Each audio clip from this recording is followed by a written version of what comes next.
வணக்கங்க. இது அங்காளம்மன் சத்யா வீடியோ. ஒரு கமெண்ட்டில் ஒருத்தர் சொல்லியிருந்தாருங்க, அதாவது அமாவாசை நாளில் எப்படிங்க நீங்கள் அசைவம் சாப்பிடலாம், பாவம் அது அப்படின்ற மாதிரி சொல்லியிருந்தாரு.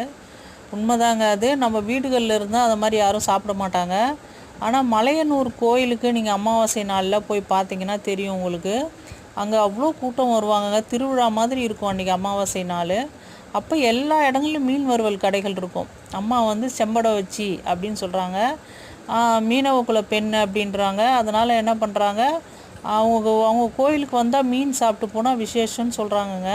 நானுமே அது சாப்பிட்டு போகும்போதும் சாப்பிட்ருக்கேன், வரும்போதும் சாப்பிட்ருக்கேன்.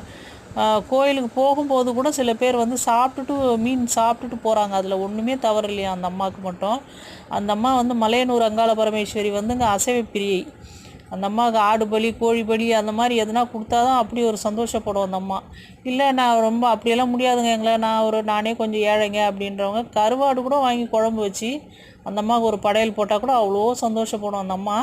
அதனால தான் அங்கேருந்து கருவாடு வாங்கிட்டு வந்து வீட்டில் வச்சு அரிசி பொங்கல் பொங்கி கருவாட்டு குழம்பு வச்சு படைப்பாங்க சில பேர்.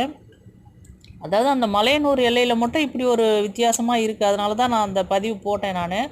அதுக்கு ஒருத்தர், ஐயோ அமாவாசையில் போய் அசைவம் சாப்பிட்றதா என்னங்க, ரொம்ப பாவம், இதெல்லாம் நீங்கள் சொல்கிறது பொய் அப்படின்ற மாதிரி சொன்னார். பொய்லாம் நான் சொல்லலைங்க, உண்மையை தான் நான் சொல்கிறேன். மலையனூரில் நிறைய கூட்டமாக மக்கள் போவாங்க கோயிலுக்கு. போகும்போதும் சில பேர் சாப்பிடுவாங்க, வரும்போதும் சாமி அம்மாவை பார்த்துட்டு வீட்டுக்கு போகிறவங்களும் சாப்பிட்டு போவாங்க.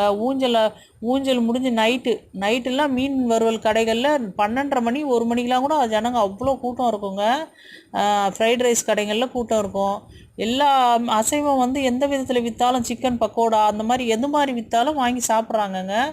மலையனூரில் மட்டும் யாருமே அந்த அமாவாசைக்கு கவுச்சி சாப்பிடக்கூடாதுன்னு யாருமே நினைக்கிறதே இல்லைங்க. நான் சொல்கிறது 100% உண்மை.